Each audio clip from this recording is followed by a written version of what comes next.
Neprijatelj je mislio da je nebo njegovo, a onda je jedan Srbin podigao top i skinuo ga sa neba. Kragujevac, septembar 1915. 3 neprijateljska aviona pojavljuju se iznad grada. Bombe padaju na Vojno-tehnički zavod, pogađaju železničku stanicu. Srpski vojnici pucaju iz pušaka.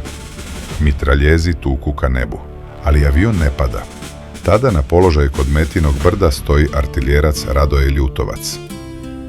Pred njim nije savremeni protivavionski top, samo stari, prepravljeni turski top. I čovek koji ne spušta pogled. Jedan hitac. I onda nemoguće se dešava. Avion se zatrese, počinje da dimi, gubi visinu i ruši se na Kragujevac. Tog dana Radoje Ljutovac postaje prvi čovek u istoriji koji je oborio vojni avion artiljerijskom vatrom sa zemlje. Zapratite kanal Vision Gate Studija i ne propustite nove dokumentarce o Velikom ratu.